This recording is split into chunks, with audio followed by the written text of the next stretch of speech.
So are these retailers able to reinvent themselves, or is it the end of an era? Let's bring in Jan Kniffen, CEO of J. Rogers Kniffen Worldwide.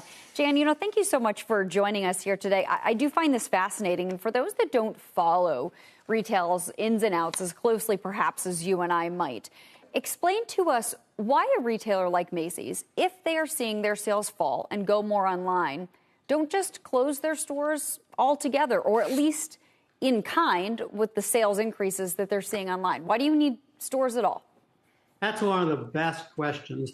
And Macy's actually answered that for us a few years ago when they started this closing program. And they said, wow, we thought this business would go online when we closed this store. And they discovered when they closed the store in a one-store market, not only did the people not take that business and put it online, but they even reduced their purchases that they already were making online. So online sales actually went down and the store sales went away. They looked at it and they said, wow, these people buy from us because they know the store is there, and they buy a lot more from us if there's a store there and they can buy online.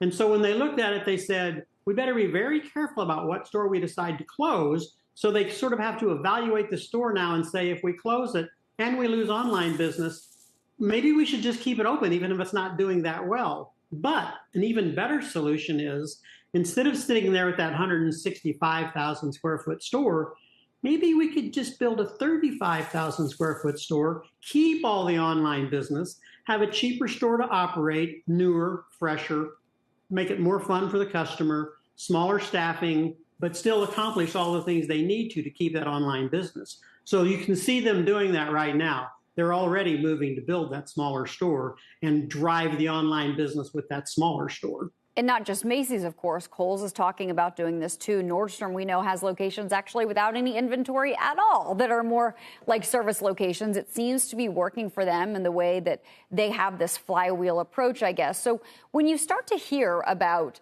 sales falls or traffic falls at some of these department stores, how do we evaluate that with the new smaller footprint as investors? As we're listening to some of these calls in the commentary, should we not be discouraged? Should we just expect that some of these metrics are going to fall, and it doesn't mean that things are going that poorly for department stores? Is it just the model's changing?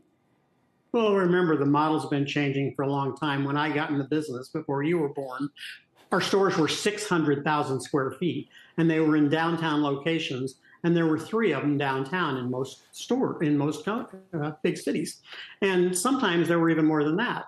Well, by the time I was running the store process, we were down to 165,000 square foot stores, and by the year 2000, we were building in some places a 125,000 square foot store. So that process has been a continuing thing as the business has had to reinvent itself.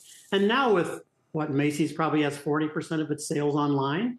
Well, the store's 40% too big unless you're going to drive the sales through the store. So the game now is have a smaller store and also drive as much of it through the store as possible. So if I order online and you send it to the store and I come pick it up, that's a lot cheaper process for me if I'm Macy's.